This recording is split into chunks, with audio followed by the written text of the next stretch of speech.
Masechet Baba Metzia, traité Baba Metzia, Daf Ayin Chet, fait numéro 78, tout en haut de la page, Pshita. On dit, c'est évident que Ba'el les abounés, Bemea Velo Ashkar. Si quelqu'un voulait vendre un champ qu'il avait pour obtenir 100 dinars, et il n'a pas trouvé d'acheteur. Zabin Bemataim, et c'est pourquoi, à la place, il a vendu un champ qui valait 200 dinars, parce que pour cela, il trouvait des acheteurs. Mais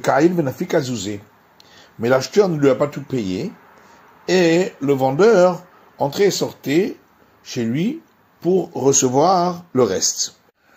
L'Okané, dans ce cas-là, on considère que l'acheteur n'a pas encore acquis, puisque le vendeur est toujours en train de chercher le reste de l'argent. Et là, par contre, si, au départ, il voulait vendre un champ qui valait 100 dinars, et il n'a pas trouvé d'acheteur, mais s'il avait cherché un peu plus, il aurait fini par trouver. Mais il n'a pas cherché,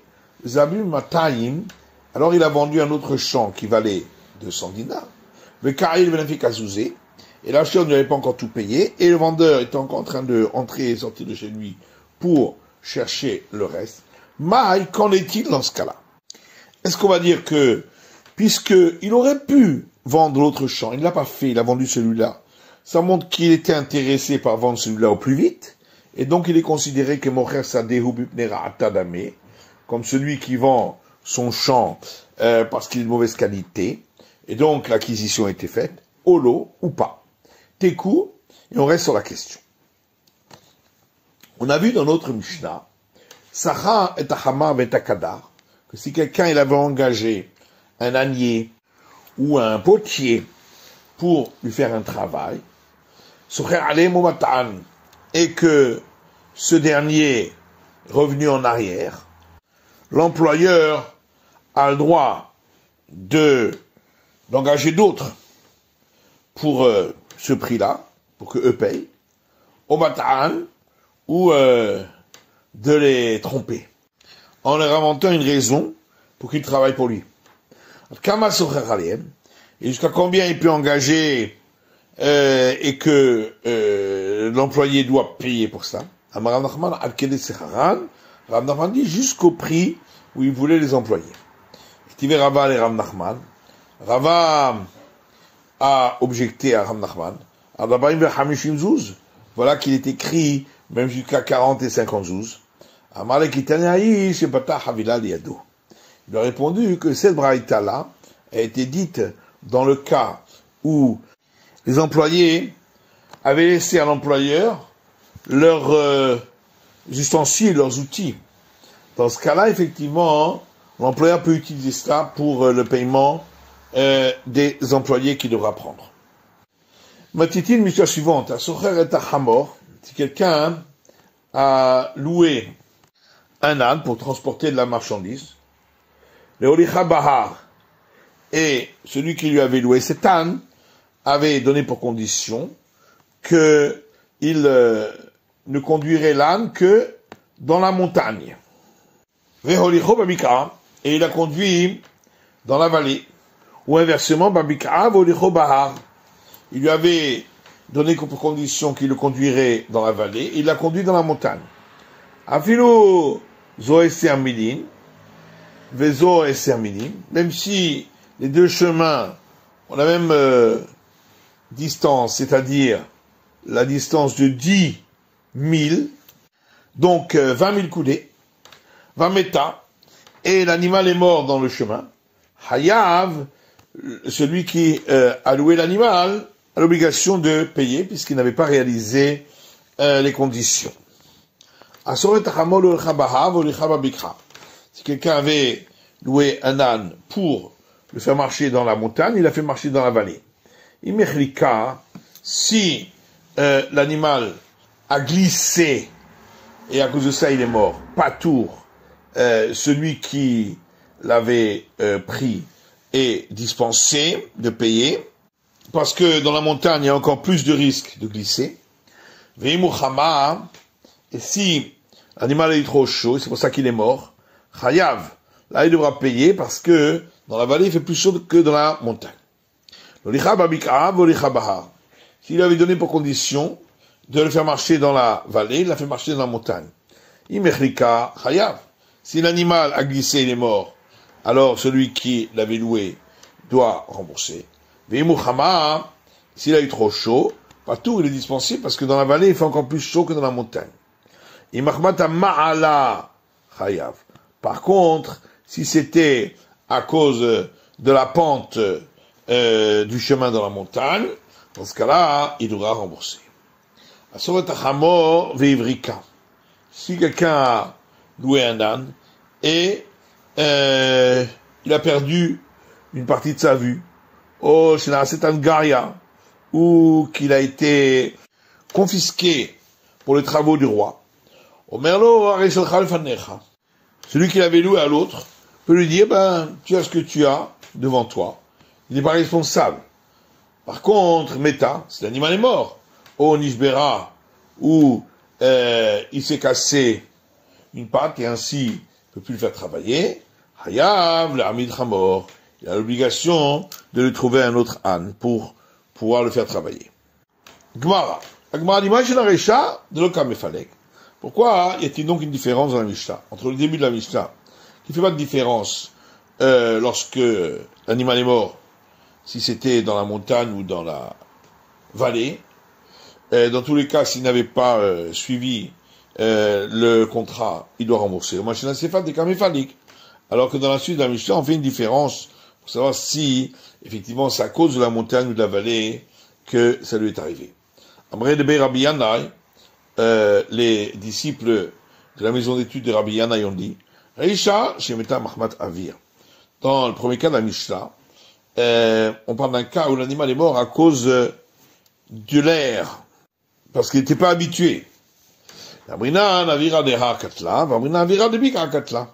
Et donc dans les deux cas, puisqu'il n'a pas suivi les conditions, on peut dire c'est à cause de l'air de la montagne qu'il est mort, ou bien à cause de l'air de la vallée qu'il est mort.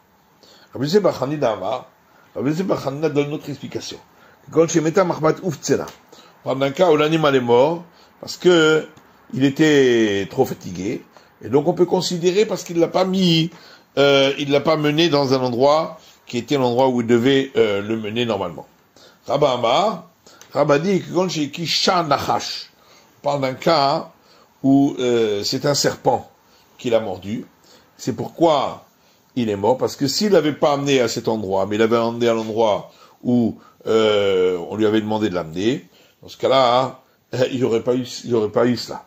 Rabbi Chia bar Rabba Amar, Rabbi Yochanan, Rabbi Chia bar Rabba dit au nom de Rabbi Yochanan, Hamani Rabbi Meiri,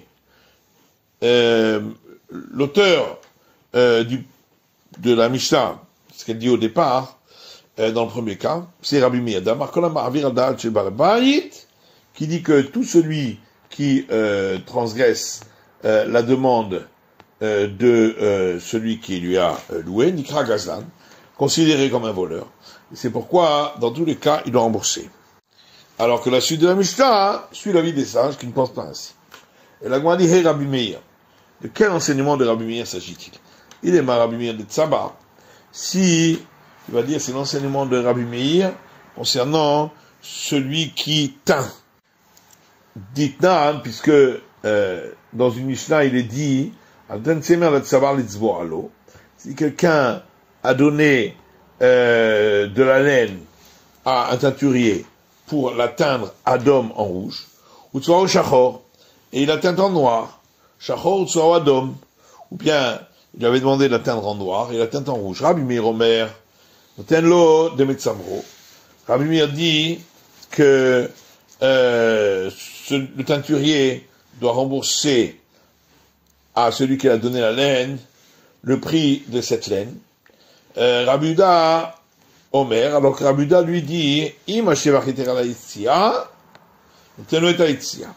si l'amélioration vaut plus que le travail, les frais qu'il a dû payer pour cela, à ce moment-là, il ne remboursera que les frais. Et si les frais sont plus grands que l'amélioration, il devra lui payer que l'amélioration.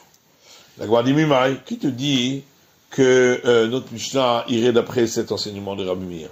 C'est peut-être là-bas c'est différent.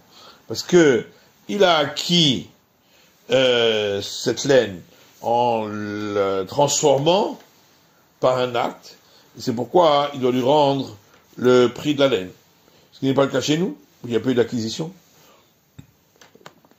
Et là, Rabbi Meir de Mikvat Purim. Mais on parle de Rabbi Meir dans son enseignement concernant l'argent qui a été reçu à Purim.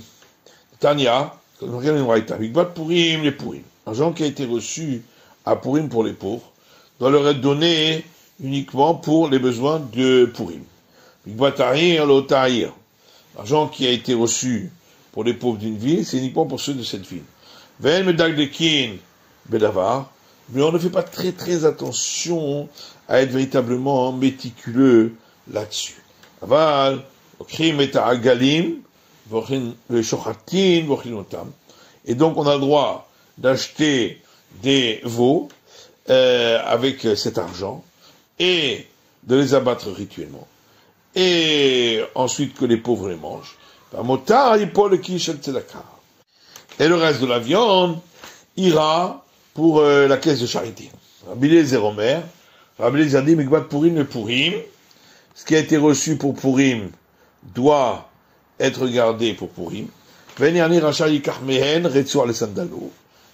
un pauvre n'a pas le droit d'utiliser cet argent pour mettre des lacets à ses chaussures. Et la sauf si c'est une condition qui a été faite en présence des gens de la ville. Divrei Rabbi Yaakov, Shama Mishum Rabbi Meir. C'est les paroles de Rabbi Yaakov au nom de Rabbi Meir. Rabbi Shimon Gamiel Mekal. Alors que Rabbi Shimon Gamiel, lui, est plus coulant là-dessus. Donc on voit que d'après Rabbi Meir, il n'a pas l'air de changer du tout. Et s'il change, il est considéré comme un voleur. La Gemara dit, alors la Gemara dit peut-être là-bas aussi, c'est parce que ça a été donné cet argent uniquement pour Purim. Ça n'a pas été donné pour autre chose. Alors que peut-être chez nous, le propriétaire de l'âne n'est pas trop regardant là-dessus. Et là, Rabbi Meir.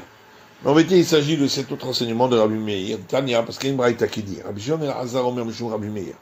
Rabbi Shimon el-Hazar dit au nom de Rabbi Meir, Noten dinar le'ani, ikar lo chalouk. C'est quelqu'un a donné une pièce d'un dinar à un pauvre pour qu'il s'achète avec une tunique. Lo ikar bo talit. Il n'a pas le droit de s'acheter avec un châle. Talit, lo ikar bo chalouk. S'il lui a donné pour un châle, il ne peut pas s'acheter avec une tunique. Parce que il change le contrat qu'il a reçu avec celui qui a donné cet argent. Donc on voit que c'est interdit, donc il est considéré comme un voleur. Donc on m'a dit, dis-moi, là-bas peut-être c'est différent, d'Atul Merchédé. C'est parce que les gens vont finir par suspecter celui qui a fait ce vœu pour la charité, de ne pas l'avoir réalisé, puisque le pauvre n'a pas acheté ce qui avait été dit. D'Amrin Shé, parce que les gens vont dire, Ama plania zavina le boucha li ploniradia. Un tel a dit dans son vœu qu'il achètera tel vêtement pour un tel, le pauvre. L'ozamande, il n'a pas acheté. Il n'a mis zavina les glima. L'ozamande, où ils vont dire, il avait dit qu'il lui achèterait un châle, et il n'a pas acheté.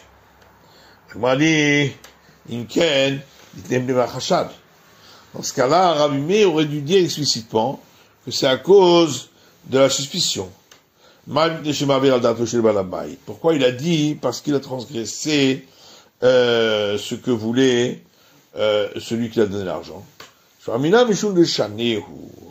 Donc on entend de là que c'est uniquement parce qu'il a changé. Et tout celui qui change de ce que voulait celui qui a donné l'argent ou l'objet en question est considéré comme un voleur. On a vu dans notre Mishnah, si quelqu'un a loué un âne et il a fini par ne plus voir comme il faut, alors le propriétaire peut lui dire, tu peux le garder pour toi, parce que bon, il peut quand même l'utiliser. Ça veut dire, il voit plus tellement. Achat targimo nehorita. Ici, en Babylonie, on a expliqué qu'il s'agit d'une tache dans la pupille de l'œil qui entraîne qu'il ne voit plus comme il faut. Rava Amar avzeket. Alors que Rava lui dit non, il s'agit tout à fait d'autre chose, de vers qui attaquent les pattes de l'animal. Aouda Amar lehu avzeket bemilta de malka. Et un homme, une fois, qui a dit au serviteur du roi, j'ai trouvé des vers qui attaquent les vêtements du roi. Amroulé bemai, bitle kesef ou bitle zdehav. Et les serviteurs du roi nous ont dit, mais dans quoi? Dans des ustensiles en argent ou dans des ustensiles en or? Et il voulait dire, est-ce que c'est dans des vêtements en lin qui sont clairs ou dans des vêtements en laine qui sont foncés? Et kadamre bitle kesef, amar vekatluha. Et certains disent qu'il a répondu dans des ustensiles en argent. Et on l'a tué parce que ils ont compris qu'il mentait, puisque c'est pas l'habitude pour eux d'attaquer les vêtements en lin. Et kadamre bitle zahav, amar veshafkoua. D'autres disent qu'il a répondu que c'était dans des ustensiles en or et ils l'ont laissé. Donc on a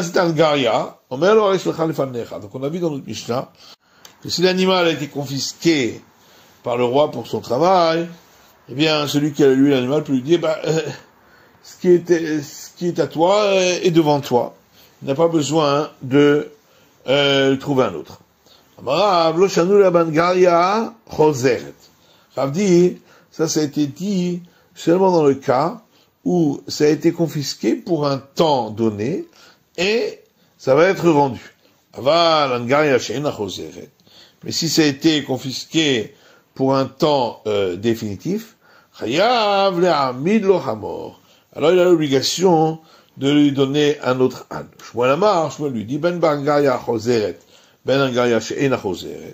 que ce soit confisqué pour être rendu par la suite ou pas, si l'animal a été pris et il a continué à marcher dans le même chemin, il peut lui dire, tu as gardé ce qui est à toi, puisque tu pouvais lui donner à transporter, puisqu'il tourne dans le même chemin. Mais par contre, si ça a été pris et il n'a pas suivi le même chemin, dans ce cas-là, il a l'obligation de lui trouver un autre âne. Métivé. L'agma objecte, à partir de la braïta suivante, si quelqu'un loue un âne, vivrika, et il a perdu de son acuité visuelle, ou il est devenu fou, celui qui l'a loué l'âne peut lui dire, mais ça reste devant toi, il peut encore l'utiliser. Mais par contre, si l'âne est mort, ou bien qu'il a été confisqué par le roi pour son service, alors celui qui lui avait loué l'âne doit lui en trouver un autre. Puis ça m'a l'air pour Rav, il n'y a pas de contradiction avec notre Mishnah qui a dit qu'il n'avait pas besoin dans le cas où il avait été confisqué. On peut dire que notre Mishnah parle d'un cas où il s'agit d'une confiscation qui va lui être ensuite rendue, alors que la Braïta parle d'un cas où ça ne lui sera pas rendu. Et là, les Shmuel, par contre, d'après Shmuel, qui ne fait pas cette différence, Kashia, et il y a cette question, contradiction entre la Mishnah et la Braïta. Si tu répondras que pour Shmuel non plus, il n'y a pas de question. On peut dire que notre Mishnah parle dans le cas où l'âne a été pris et il poursuit le même chemin, donc il peut encore l'utiliser, alors que la Braïta parle dans le cas où il ne poursuit pas le même chemin. Et non, puisque la suite de cette Braïta dit, Rabbi Shimon ben Elazar Omer, Rabbi Shimon ben Elazar dit, si il a été pris, il a poursuivi le même chemin, il peut lui dire, ça reste devant toi. Et sinon, il doit lui en trouver un autre âne. Donc ça veut bien dire que d'après le premier avis, il n'y a pas cette différence. Malar Shmuel, Agmali Malar Shmuel peut te répondre, Lav mi'ika Rabbi Shimon ben Elazar de Kaikevati. N'est-ce pas que Rabbi Shimon ben Elazar pense comme moi? Anadabri, qui est Rabbi Shimon ben Elazar. Donc moi je pense comme Rabbi Shimon ben Elazar. Ibaïtema, bien on peut donner une autre réponse. Kula Rabbi Shimon ben Elazari. En disant que toute la Braïta va suivant Rabbi Shimon ben Elazar. Chazuri mechasra. Il manque un petit morceau dans la Braïta. Rikatani, il faut lire ainsi.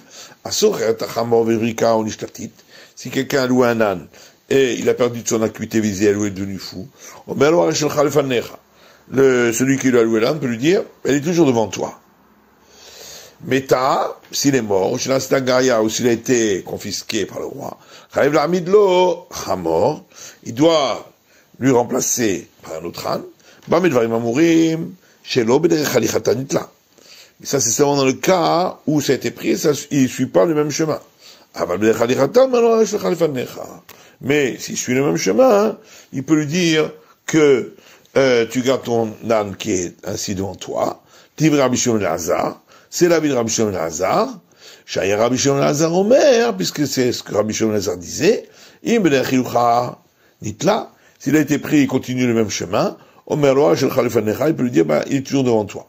Et sinon, il doit lui trouver un autre âne. C'est la fin de l'étude du Daf Ain Chet, de la feuille numéro 78.